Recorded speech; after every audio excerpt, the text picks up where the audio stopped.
Olá, tranquilo? Tranquilo, pá? Como vocês estão? Ótimo. Estamos começando uma nova aula aqui, aula de número 8 de desenvolvimento de sistemas. Vamos começar então?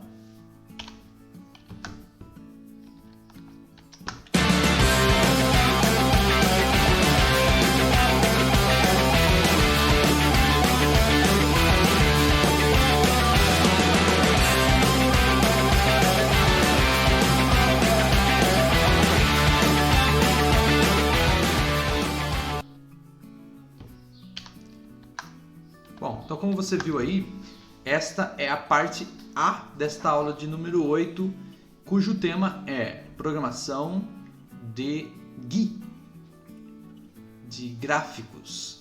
Nós vamos explicar melhor o que é esse tema aí, GUI, tá bom? Então esse é o tema da nossa aula aqui de número 8, muito legal, hein? Vocês vão gostar.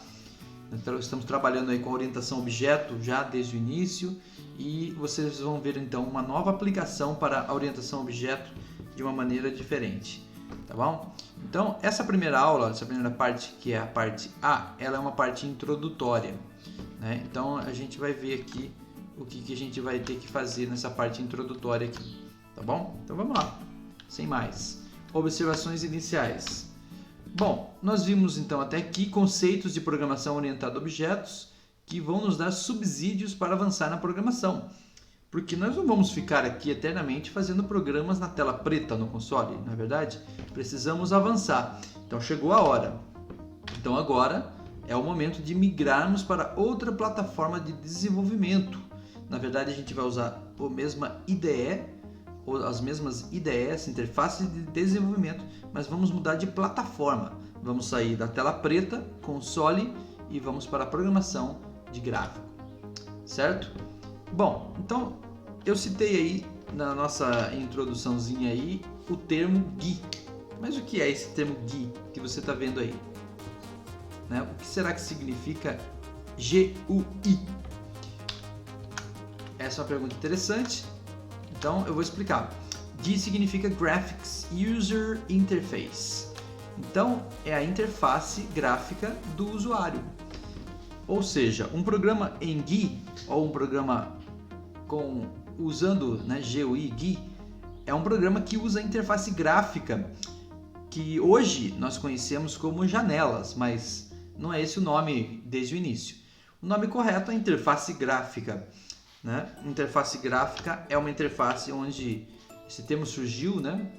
Referia-se aos avanços tecnológicos da época que permitiam que os monitores não fossem mais apenas monocromáticos ou os monitores não tivessem apenas aqueles pontos de pixel bem distante um do outro, que dava aquela sensação de coisa antiquada, meio antiquada, mas para a época não era, né? Mas eles sofreram uma alteração. Não só os monitores, né, mas as placas gráficas também dos computadores tornaram possível mostrar telas mais chapadas, né, mostrar pixels mais próximos uns dos outros, criando a sensação de algo em 3D ou alguma coisa assim. Então essas janelas surgiram, né, ou melhor, essa tecnologia surgiu, permitindo então não só a parte gráfica no monitor, mas também permitindo a interatividade com ele, através do surgimento do mouse também. Então, o marco divisório aí, que tornou as coisas mais interessantes, não foi apenas a interface gráfica, mas também o mouse, né? Que hoje, se for pensar, para dispositivos móveis, por exemplo, não se usa, né? Não precisa de mouse, a gente usa só o dedinho mesmo. Né? Bom, continuando aí. Depois, por causa da Microsoft, o nome disso aí se popularizou com o termo janela gráfica. Então, aquilo que a gente hoje chama de janelas, foi na verdade o Windows que inventou esse nome aí, mas é uma interface gráfica. Né? Em outras linguagens, você vai ver que para as linguagens utilizadas na hora de programar, nem sequer se chama janelas, não chama Windows, tem um outro nome. Né? Mas é um termo que a gente pode usar sim. Nós podemos chamar elas de janelas gráficas, nós podemos chamar de formulário, nós podemos chamar de interface gráfica e assim por diante. Só que a interface gráfica não é só a janela, é o que está dentro da janela também. Aí você está vendo, né, uma janela gráfica que existia lá nos primórdios, né? Nesse caso aí nem é. Uma janela bem antiga, mas já é gráfica, né? O gráfico não é bonito, mas já é uma janela gráfica. Não é igual o que a gente tem programado até agora, que é o console, que é uma tela preta mesmo. Dá para desenhar na tela preta? Até dá, mas é um desenho limitado, né? Porque você apenas tem poucos pixels para trabalhar e, na verdade, você não consegue criar uma janela gráfica de verdade, como você está vendo aí. Excelente! Então, como é que faz para programar janelas gráficas? A programação de janelas gráficas ou de interfaces gráficas, GUI, tem várias diferenças em relação à programação de modo console. Então, quando a gente migra para essa nova plataforma, não é apenas chegar e agora eu vou programar janelas, mas eu já sei programar. Ok, você já sabe bastante coisa, você já sabe criar algoritmos, você já sabe trabalhar com as classes, objetos, com herança e assim por diante. Mas isso não é o suficiente para migrar automaticamente para as janelas. A gente precisa entender alguns conceitos antes, porque tem algumas mudancinhas aí sim no jeito de programar quando a gente vai para as janelas, né? O que seria? A primeira mudança justamente é o fato de haver mouse. É claro que houve épocas em que a janela ainda não era gráfica e o mouse já funcionava também, né? Mas então isso significa que já havia uma necessidade de uma certa programação desse movimento. Então, além do mouse, uma interface de entrada pode percorrer por toda a tela e clicar em qualquer lugar, que é o que acontece com o mouse. O mouse, ele tem um poder sobre a tela diferente do teclado. Porque o teclado ele tem o poder de digitar, mas o mouse tem o poder de arrastar. Ó, tá vendo? Meu mouse está até movimentando aqui agora. Isso aqui é uma ação que está ocorrendo enquanto o meu programa está rodando. Mas eu posso clicar 2 vezes. Tem um monte de ação que é feita através do mouse que não era possível somente pelo teclado. Embora o teclado tivesse umas setinhas de direcional, né? Mas é diferente. Então, este é um fato relevante que nós teremos que entender como funciona. Outra diferença é que os programas deixam de ter uma execução linear, aquela em que um programa determina a ordem das coisas e o usuário só responde ao que foi perguntado na sequência em que foi perguntado. É como a gente fazia o programa linearmente falando, né? Se a gente pega lá, mesmo que seja orientado a objetos, né, as classes têm lá os seus métodos e assim por diante. Mas na hora de executar o programa, esse programa tem uma execução linear, ou seja, ele vai começar a perguntar: olá, qual é seu nome? Digite não sei o que. Não tem como você pular uma etapa. Depois eu digito meu nome. Deixa agora primeiro ver o que eu tenho depois eu volto e digito meu nome. Não, os programas lineares não conseguem fazer desse jeito, mas a programação gráfica consegue. Essa é uma diferença bastante significativa. Você está vendo aí agora uma telinha, por exemplo, de um programa linear como a gente estava fazendo, né? Veja aqui, ó, por exemplo, está escrito aqui assim, ó. Deixa eu pegar uma caneta amarela aqui. Olha lá, digite um número e aperte Enter. Aí tem como você falar assim: não, eu não vou digitar não, vou fazer outra coisa. Não tem. Ou você digita o número e aperta Enter, ou o programa não sai daí, fica parado. Isso é uma programação linear. Olha lá, digite outro número, aperte Enter. Escolha uma opção embaixo, A, S, M ou D. Aí depois mostra, né, o resultado final aqui. Então, esse tipo de programação, na janela gráfica, fica bem diferente. A situação é outra. Você não consegue mais programar paradas de tela esperando que o usuário digite, entendeu? Então, essas duas coisas, o fato de haver um mouse e esse mouse pode ser clicado 2 vezes, clicado com o lado direito, com o lado esquerdo, com a rodinha, posso rodar, percorrer. O próprio teclado mesmo, né? Ou a própria janela que diminui, que aumenta. Esse monte de... Opa, tá dando defeito aqui na minha luz. Meu Deus do céu.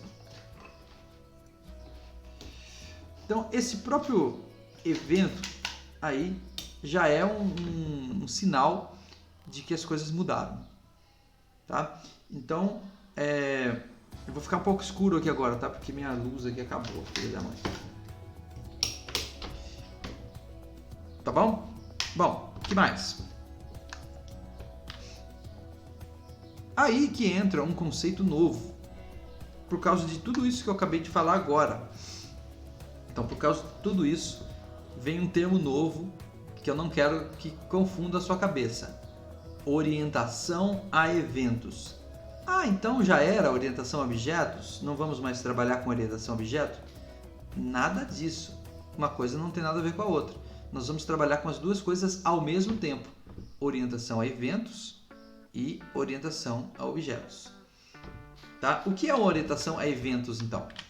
Na verdade, antes de aprender a programar GIS, é necessário entender programação orientado a eventos. Como os programas já não executam de forma linear, então como é que eles vão executar? Né? Então, se não tem aquela parada de tela, como é que as coisas acontecem então no meu programa com janela? Né? Quem que vai parar a tela? Quem que vai determinar o momento em que vai calcular alguma coisa e assim por diante?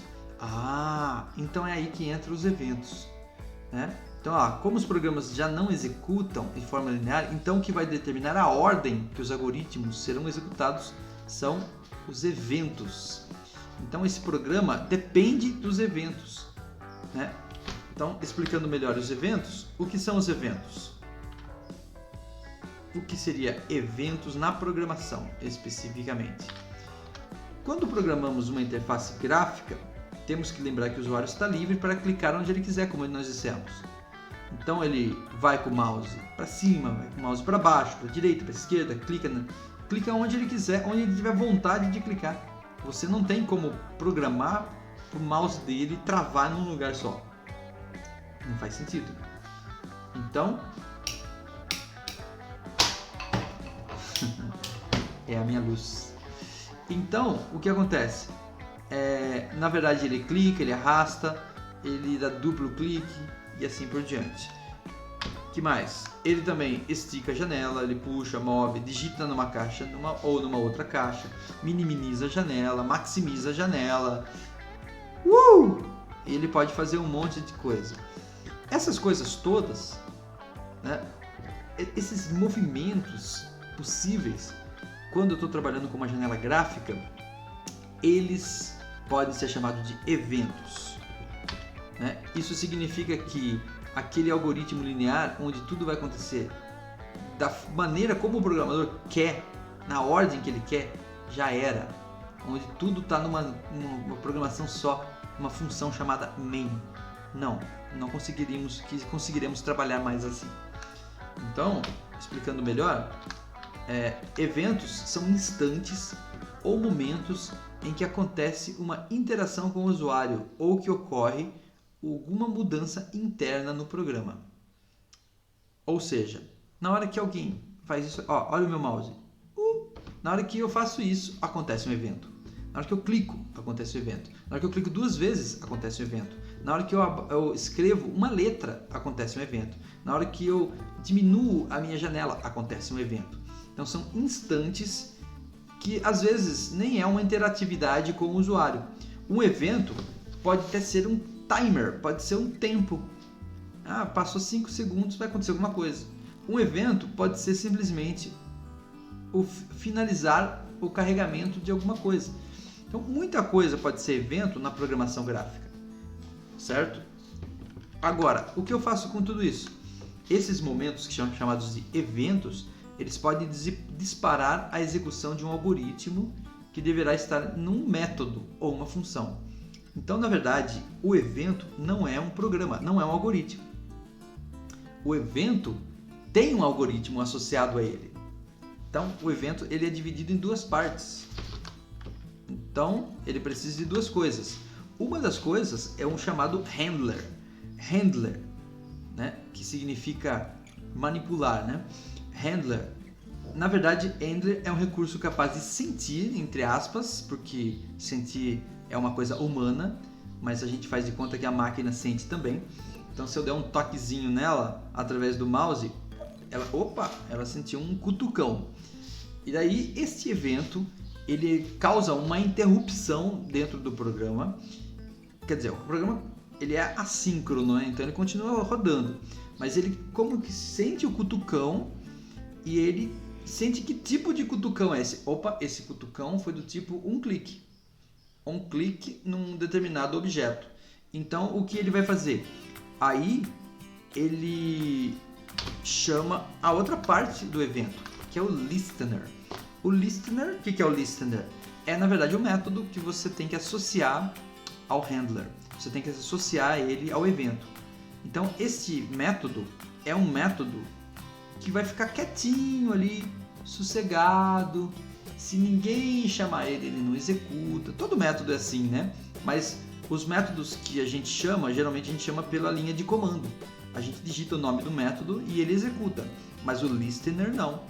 O listener, quem executa ele é o handler, é o evento. Então aconteceu o cutucão, senti um cutucão. O que eu devo fazer? Ele dá um grito para o listener, por isso que ele é um listener. Aí o listener, chegou a minha vez. E ele executa. Então é assim que funciona os eventos da programação orientada a eventos. Legal, né? Bem diferente do que a gente está acostumado, né? Até agora, programação ali que não tem nada disso, é linear, né? Então uma coisa vai executando, uma coisa vai puxando a outra. Eu posso até chamar um outro método, mas eu tenho que esperar o meu código chegar ali e chamar. Aqui não, aqui pode acontecer coisas a qualquer momento, eventos a qualquer momento, e o código, que é o listener, tem que estar preparado para ele executar a qualquer momento que alguém, que o handler chamar ele. Entendeu? Então isso é programação orientada a eventos. Legal, né? Mais alguns detalhes sobre programação orientada a eventos. Sendo assim, as linguagens gráficas trabalham com orientação a eventos, não tem como escapar disso, mas não se desvencilham da orientação a objetos também. Então as duas coisas estão envolvidas. Ou seja, não se jogue da ponte. Tudo que aprendemos até agora está valendo, inclusive o que você aprendeu em lógica de programação. Então se você já aprendeu lógica de programação, você vai continuar a usar isso aí para sempre na programação. Por quê? Porque o interior dos algoritmos, o interior dos listeners, contém um algoritmo em lógica de programação. Variável, if, else, for, está tudo ali. Isso não muda. Agora, a estruturação desses métodos é feita pela orientação a objeto, onde você cria classes, objetos, abstração e assim por diante. Agora, a chamada dos métodos ou de eventos, aí já é a programação orientada a eventos, que é o que a gente está vendo aqui agora. Então, tudo que você aprendeu vai ser usado, nada é desperdiçado. Os eventos aparecerão nas classes gráficas como item a mais, além dos atributos e métodos. Então, se a classe for gráfica, né? O que é uma classe gráfica? A gente já aprendeu a fazer classes. Classes têm atributos e métodos. Então, um programa que utiliza interface gráfica precisa iniciar como qualquer outro programa orientado a objetos, por meio de uma classe principal que contém o método main. Isso tudo está valendo. Só que uma classe não gráfica não aparece na tela. Uma classe não gráfica pode executar funções, mas ela é invisível em termos de interface. Ela não tem uma interface gráfica. Agora, todo objeto gráfico, todo componente que eu penduro dentro uma janela, desde a janela até as coisas que eu coloco dentro da janela, como um botão e assim por diante, também foram desenvolvidos como uma classe. Então eles são objetos também. Então a partir dele uma classe gráfica será instanciada para apresentar o usuário. Então assim, só antes de chegar nisso que eu estou falando agora, só para a gente entender. Então quando eu for criar um programa em que trabalha com uma classe gráfica, esse programa ele não começa pela classe gráfica, ele começa por um programa, por uma classe que contém uma função chamada main, como a gente já estava fazendo. Só que esta função main, desta vez, vai ter o objetivo apenas de instanciar um objeto gráfico e botar ele na tela. Pá! Fazer ele aparecer. Certo? E aí começa o meu programa gráfico. Então seria mais ou menos assim. Uma classe programmer que não é gráfica, ela tem uma função main e ela vai chamar uma classe gráfica, que seria o chamado GUI principal, seria uma janela que vai controlar o programa, por assim dizer. A janela inicial do meu programa, porque eu posso ter várias janelas ou formulários num programa, ou vários frames, por assim dizer. No caso de Java, né, usa esse termo JFrame. Ok? Então, é isso que eu estava falando anteriormente, o que era? Que a classe gráfica, então, pode ser um formulário, uma janela, uma caixa de texto, um botão, um combo, tudo é um objeto gráfico. Ou seja, todos esses objetos, antes deles aparecerem na tela, eles precisaram ser desenvolvidos por um programador no formato de classe mesmo. Como você está vendo aí, com atributos, métodos, só que com características físicas, porque ele aparece na tela. E além disso, acrescentando aí eventos. Então todos eles têm eventos associados. Cada um tem o seu próprio evento. Os nomes dos eventos podem variar de acordo com o objeto. Alguns nomes podem ser iguais. Pode ter, por exemplo, um evento chamado click ou onClick existe em todos os objetos gráficos. Todos podem ser clicados. Entendeu? Mas nem todos podem ser digitados, por exemplo, como uma caixa de texto. Então, não esqueça, nem sempre nós utilizamos, presta atenção nisso, nem sempre nós utilizamos as classes que foram nós mesmos que fizemos. Quando a gente entra na programação no modo gráfico, você passa a utilizar muitas classes e instanciar objetos que não foi você que fez, foi os caras que desenvolveram a linguagem. Por exemplo, no caso do C#, a Microsoft. Então eles desenvolveram um botão. É você que criou o botão? Não, mas você vai programar o botão como um objeto. Então você vai instanciar esse objeto e vai manipular ele, manipular os métodos deles, os atributos deles e os eventos, que é uma coisa nova que você aprendeu agora. Bom, então, esse é o conceito básico que eu queria passar para vocês hoje aqui sobre programação no modo gráfico. Então, o que eu estou querendo dizer é o seguinte: tem, na verdade, duas coisas embutidas aqui em aprender a programar no modo gráfico. Uma é aprender o comportamento de elementos gráficos em uma tela. E isso passa pelo segundo item, que é programação orientada a eventos. Então, eu preciso entender essa questão de eventos bem. Eu já expliquei aqui teoricamente, mas na prática, como é que faz isso? Então, a outra parte da aula, nós vamos falar sobre isso. Nesta aula, vimos o conceito de programação de interfaces gráficas, que envolve programação orientada a eventos, e na sequência veremos como começar a criar programas gráficos e como utilizar os eventos e programá-los. Então, é mais ou menos isso que a gente vai ver nas próximas aulas. Espero que você tenha gostado e aguardo você. Essa é a parte A da aula número 8. Espero você na parte B, C, D, seja lá quantas partes forem necessárias a gente seguir aqui em diante. Valeu? Eu agradeço. Espero que você tenha curtido. Tchau. Até mais, hein?